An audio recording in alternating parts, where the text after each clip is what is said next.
Welcome to my YouTube channel. Today my topic is the periodic table of elements. The periodic table of elements is the list of elements in which the elements are arranged according to the proton number or atomic number. For example, hydrogen is its proton number is 1. So it is placed first, its position is number 1 in the periodic table. Then atomic number 2, it is helium, so the second is helium. Then number 3 is lithium, because the periodic table, in the periodic table it is proton number is 3.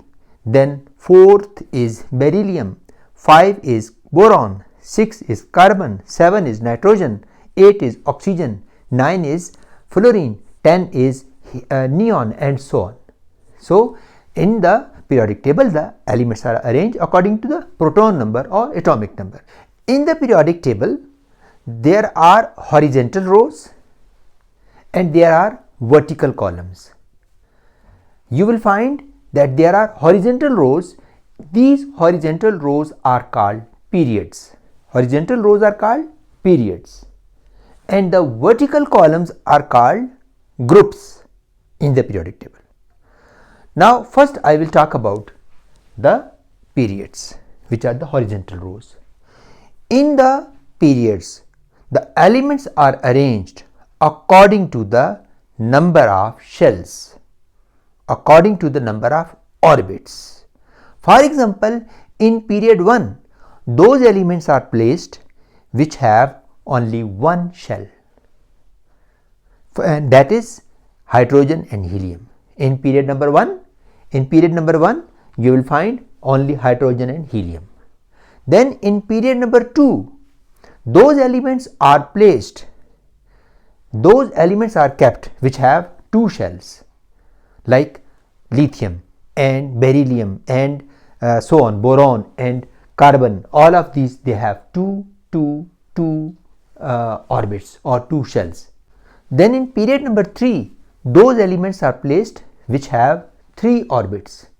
In period number 4 those elements are placed which have 4 shells or 4 orbits, and there are in total 7 periods. It means that in the 7th period the elements have 7 orbits. Now talk about the groups. Groups are the vertical columns in the periodic table, like group 1, group 2, group 3, group 4, group 5, group 6 and group 7. So these are the vertical columns, and in the groups the elements are arranged according to the number of valence shells, according to the number of electrons in the valence shell, or they are also called valence electrons. For instance, let me give you an example that in group 1 those elements are kept which have only one electron in their outermost shell, in their valence shell.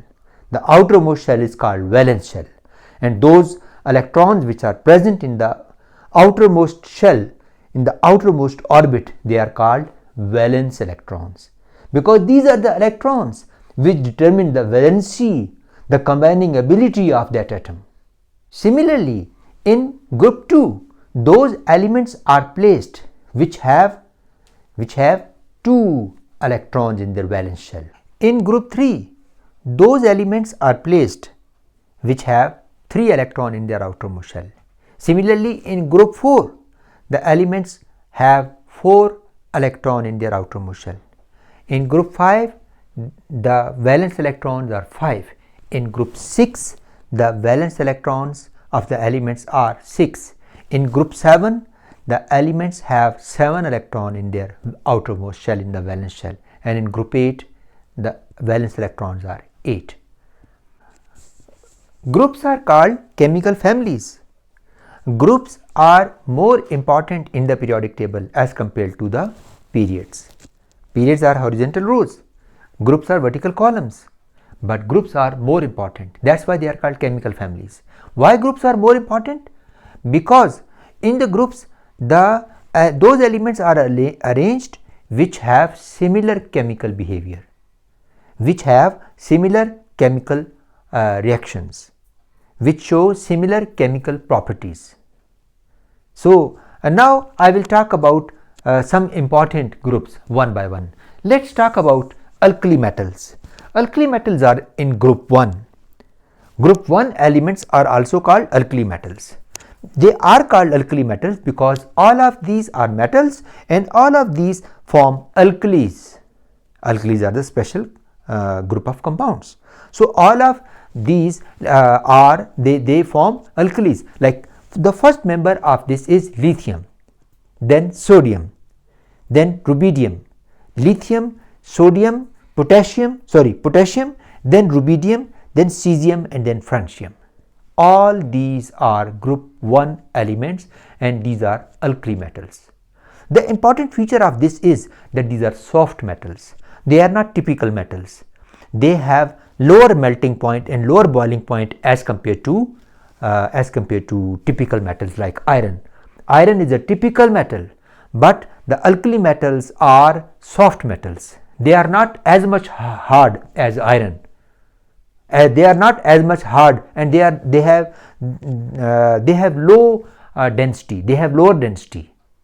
Their density is not very high as the typical metals like iron or copper or zinc, etc. Another thing is that these metals are very reactive metals. So the lithium is reactive, then sodium is even more reactive, then potassium is more reactive than sodium. Then as we move down the group in the metals, so the reactivity keep on increasing. Lithium, then sodium, then potassium, then rubidium is very reactive metal, cesium is even much more reactive, and they react with water vigorously and then they form alkalis. So this is about alkali metals. Now another important group is group 7. These are called halogens. Halogens, they are in group 7. They have 7 electrons in the outermost shell, and these are non-metals. All of these elements are non-metals. The first member is fluorine, then is chlorine, then bromine, then iodine, and then astatine. Fluorine is at the top, then chlorine, bromine, iodine, and astatine is at the bottom of the group 7 element. So these are non-metals and they are called halogens because they are salt formers. Halogens mean salt formers. And now here let me remind you about the difference between the metals and the non-metals. Metals are they lose electrons, and metals, they after losing the electron they form positive ions, cations, and the non-metals, they gain the electrons, and when they gain the electron during ionic bonding, so they get negative charge and they form anions. Metals form cations, positive ions, and non-metals form anions, negative ions. So halogens, as being in group 7, so they have 7 electrons in the outermost shell, they have 7 electrons in the outermost shell and they gain 1 electron, and when they gain 1 additional electron, now they get -1 charge. And on the other hand, alkali metals, for example, the group 1 metals, they lose electron, and when they lose electron, so after losing the electron, their proton is increased. Why their proton gets in excess? Because of the loss of the electron. Now that's why they get +1 charge, because their electron is reduced and proton got in excess. And on the other hand, the non-metals, they get -1 charge. So halogens are salt formers. They form -1 -1 charge. Now I am talking about noble gases. Noble gases or inert gases, they are placed in group 8. They are placed in group 8, and the important feature of noble gases or inert gases is that their outermost shell, their valence shell, is complete. The first member of this group or this chemical family is helium. Helium, its proton number, its atomic number is 2, and it means that it has 2 electrons. And as it has 2 electrons, and we know that in the first orbit we need, or the atom needs, only 2 electrons. So that's why it is already stable. It don't need to react with another element.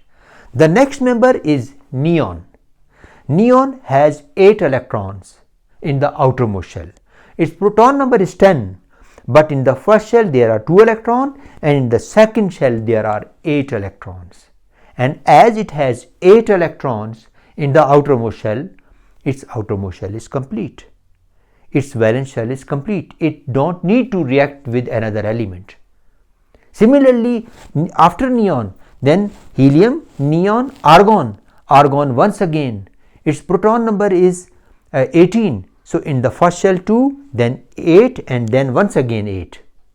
So in the outermost shell it has 8 electrons, and its outermost shell is complete. It is already stable. It is non-reactive. So the important feature of noble gases is that their valence shell is complete and they are non-reactive metals. They are noble gases. That's why they are called noble gases or inert gases, because they don't react. And this is the importance and the significance of noble gases is because of their non-reactivity. For example, in neon, in argon, all of these gases, they are used where we don't want a chemical reaction. For example, in electric bulb, the air is removed and the neon or sometime argon, it is filled. Why? Because we don't want a chemical reaction in the chemical bulb, in an electric bulb. Similarly, in advertising lights, we fill neon or other gases, other noble gases. Why? Because we don't want a chemical reaction inside that advertising lights.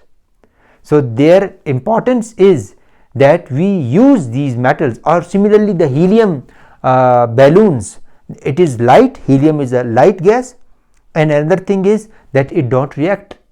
It is not explosive like hydrogen.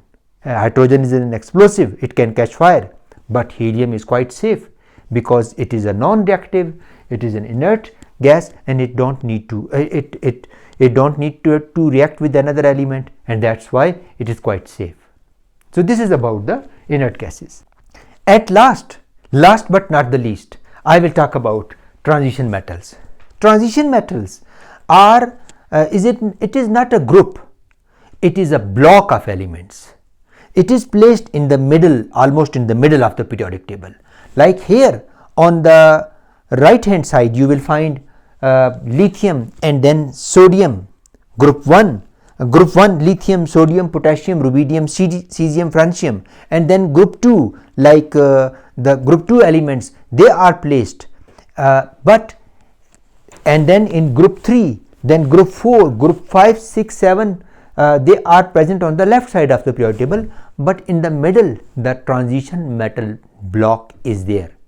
And the transition metal, in the transition metals, those elements are there which form colored compounds. That's why I wrote this word with different colors like red and blue and black. Why? Because transition metals, they mostly form colored compounds. Another important feature of transition metals is that transition metals, they show variable valency. They show variable oxidation state. For instance, iron sometimes lose 2 electrons, and that's why it depicts the oxidation state of +2, and sometimes it loses 3 electrons, and that's why it forms +3, or it shows the oxidation state of +3. So they show variable valency, variable oxidation state, sometimes +2, sometimes +3. Similarly, copper, sometimes +1, sometimes +2. Copper is also a transition metal. Similarly, chromium also shows different oxidation states in different compounds. So another important feature is that they form variable valency, they show variable valency. That's why they are placed in a separate group, because we cannot place them in group 2. For example, if let's take the example of iron. So iron sometime it is showing +2 and sometime it is showing +3. So we cannot place iron in group 2. Neither we can place iron in group 2 nor we can place it in group 3, because sometime it is showing +2, sometime it is showing +3 oxidation state. That's why what was the solution? That the solution was that we make a separate block of elements and we determine them that they show variable valency, variable oxidation state, and these are called transition metals. Another important thing is that transition metals mostly they are used as catalysts in the chemical reaction. They speed up the chemical reaction by lowering the activation energy. And the transition metals are typical metals. They have very high melting and boiling point like iron, and they are very hard and strong metals. So this was a brief introduction about the periodic table. Thank you very much.